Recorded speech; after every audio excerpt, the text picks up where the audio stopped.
विधवा माँ। सुनीता को बड़ा शौक था रंग बिरंगे चटक कपड़े पहनने का। पति राकेश भी ये बात खूब समझता। सुनीता, देखो तो मैंने कैसी ब्राइट रेड कलर की साड़ी खरीदी है तुम्हारे लिए। ऐसे ही कपड़े पसंद है ना तुम्हें? यस, बिल्कुल। मैं बस ये चाहती हूँ कोई मुझे देखे तो कहे, यार कितनी रंगीली और चटकीली लग रही है। सुनीता की मासूमियत भरी बात सुनकर राकेश भी हंस देता है। तभी वहाँ उनकी बेटी पीहू आ जाती है। माँ मुझे भी दिला दो ना इस रंग की फ्रॉक। जरूर बेटा, लेकिन पहले मम्मी की तो अलमारी भर जाए, तब जाकर मेरे और आपके कपड़े आ पाएंगे। नहीं बेटा, कल मैं आपको लेकर चलूंगी मार्केट। वैसे भी राकेश, दिवाली आ रही है ना, और मुझे घर सजाना है। हाँ मैडम, मैं आपके शौक जानता हूँ। पूजा में तुम्हारा कितना मन लगता है। सच में सुनीता, तुम्हारे शौक पूरे होते रहे, मैं तो बस इसीलिए कमाता हूँ। कुछ दिनों बाद सुनीता राकेश को कहती है, सुनो ना, कल से मैंने सुंदरकांड का पाठ रखा है, हो सके तो छुट्टी ले लो ना ऑफिस से। मुमकिन नहीं है सुनीता, सबके इंक्रीमेंट का टाइम है। अब मैं हाफ डे ले लूंगा कुछ दिनों के लिए। सुनीता के घर आए दिन कोई ना कोई पूजा पाठ चलती ही रहती। फिर एक दिन पड़ोसन कहती है, अरे राकेश भैया, सुनीता कहाँ है? मेरी बेटी का संगीत है, उसे बुलाया था, अभी तक नहीं आई। उसके बिना तो मोहल्ले का हर फंक्शन अधूरा है। अरे भाभी, आप तो जानती हैं, जरा सा कोई काम हो तो मेरी सुनीता कितने श्रृंगार करती है। यहाँ तो बेटी का संगीत है। अरे देखिए, पार्लर तो नहीं निकल गई ना। दोनों हंसने लगते हैं कि वहाँ सुनीता आ जाती है, सर से पैर तक सजी धजी। सुनीता किसी दुल्हन से कम नहीं लग रही थी। अच्छी बात है, मेरे पीछे पड़ोसन से मिलकर मेरी बुराई कर रहे हो। सही कह रहे थे राकेश भैया आप, ये तो किसी पार्लर से ही तैयार होकर आ रही है। इतना तो मैंने भी मेकअप नहीं किया सुनीता। अरे चलो ना, मेरा शौक ही क्या है, बस गाना बजाना, सजना सवरना और पूजा पाठ। अब चलो, देर हो रही है ना।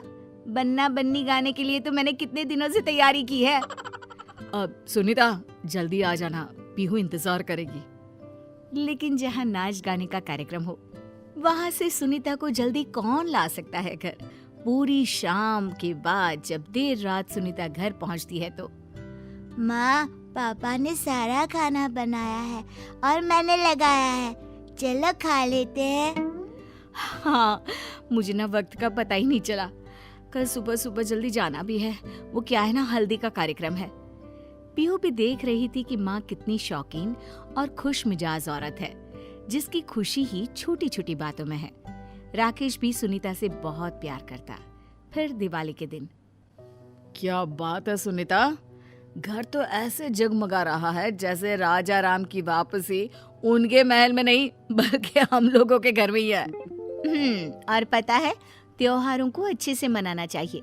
भले ही ज्यादा पैसे खर्च ना करो, लेकिन साफ सफाई और सजावट बहुत जरूरी होती है। बढ़ चढ़कर मनाना चाहिए त्योहारों को। चलिए, आप ये नए कपड़े पहन लीजिए। अरे वाह सुनीता, क्या कॉम्बिनेशन है। मेरा कुर्ता, तुम्हारी साड़ी और पीहू की फ्रॉक, सब लाल। यस, लाल रंग शुभ और खुशी की निशानी है, इसीलिए तो ये मेरा फेवरेट रंग है। सब कुछ ठीक चल रहा था, लेकिन कहते हैं ना, अनहोनी कब आ जाए पता ही नहीं चलता। राकेश अचानक से किसी बीमारी का शिकार होता है और उसकी मृत्यु हो जाती है 1 महीने बाद। माँ कुछ तो खा लो, पापा के जाने के बाद से आपने कुछ भी ठीक से नहीं खाया। पीहू बेटा, मेरी तो सारी खुशी ही पापा से थी। वो नहीं रहे तो मैं भी जी कर क्या करूंगी। तभी सुनीता की माँ कहती है, कैसी बात कर रही है बेटी, तेरे भी पिता का समय से पहले ही स्वर्गवास हो गया था। मैं भी यही सोचती तो तुम लोगों को कैसे पालती। पीहू के लिए ही सही, पर बेटा तुझे जीना है। सुनीता को माँ की बात ठीक लगती है। धीरे धीरे वो खुद को संभालती है। एक रोज सुनीता बाजार से सामान लेकर घर के पास ही थी कि मेरी बेटी की शादी का संगीत है। समझ में ही नहीं आ रहा कि किसे बुलाऊं जो अच्छा गाती हो। सुनीता को बुला ले, बहुत अच्छा गाना गाती है। हट, कुछ भी बोलती है। अरे पति नहीं है उसका, और तुझे तो पता है ना, बिना पति वाली औरतों को शुभ काम में नहीं बुलाया जाता। सुनीता जब ये बात सुनती है तो घर आकर रोने लगती है। क्या हो गया माँ, कोई बात है क्या? सुनीता बेटी के सामने खुद को संभालती है। नहीं बेटा, वो क्या है ना, अचानक पापा की याद आ गई।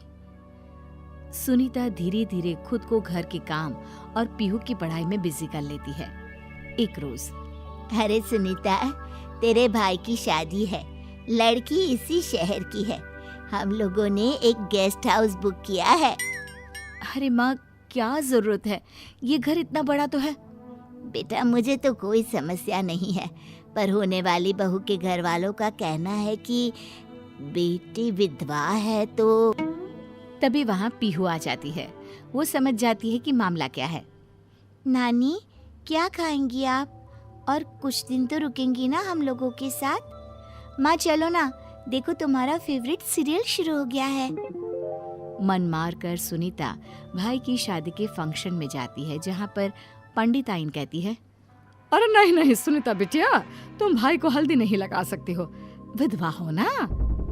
थोड़ी देर बाद, बेटा सुनीता, वहाँ नाच गाना चल रहा है, तू क्या करेगी वहाँ? यहाँ आकर बैठ हम सभी बुढ़ियाओं के पास। पर माँ, मेरे भाई की शादी है। अरे लेकिन तू क्या कर सकती है बेटा, ऊपर वाले ने तो तेरे जीवन से सारी खुशियां ही छीन ली है। सुनीता को बहुत रोना आता है। वो जोर जोर से रोने लगती है कि सुनीता का भाई कहता है, अरे दीदी, खुशी के माहौल में मनहूसियत मत फैलाओ ना। सुनीता घर आ जाती है।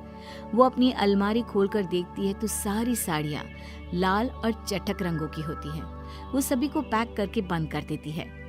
पीहू माँ के हर गम को समझती है। और फिर वो दिन भी आ जाता है जब पीहू की शादी तय होती है। अरे कौन करेगा पीहू की शादी के सारे रस्मों रिवाज? मैं करूंगी, मेरी भांजी है वो, या फिर पीहू की बुआ कर ले। लेकिन तभी पीहू बोल पड़ती है, मैं शादी तभी करूंगी जब मेरी माँ शादी के सारे रस्म खुद अपने हाथ से करेंगी। लाल रंग की वो वाली साड़ी पहनेंगी जो पापा लाए थे, याद है ना माँ? सुनीता की आंख भर आती है। तभी पीहू माँ को ढोलक ला कर देती है। माँ, जरा गा तो वो बन्ना बन्नी वाला गाना, जिससे पूरे मोहल्ले में रौनक लग जाया करती थी। सुनीता को बेटी का सहारा मिल जाता है। वो मुस्कुरा देती है, लेकिन जैसे ही वो ढोलक बेटी के हाथ से ले रही होती है कि पड़ोस की बुढ़िया बोल पड़ती है, अरे ये तो अपशकुन है। अपशकुन? मेरी बेटी की शादी है, माँ से बड़ा शगुन बेटी के लिए कुछ नहीं होता। और हाँ, ये नहीं है तो क्या हुआ, इनका प्यार और नाम आज भी मेरे साथ है। समाज को बदलना ही होगा। फिर क्या, पीहू की शादी का सारा काम सुनीता बढ़ चढ़कर पूरा करती है और विधवा माँ के हाथ से ही पीहू की विदाई भी होती है।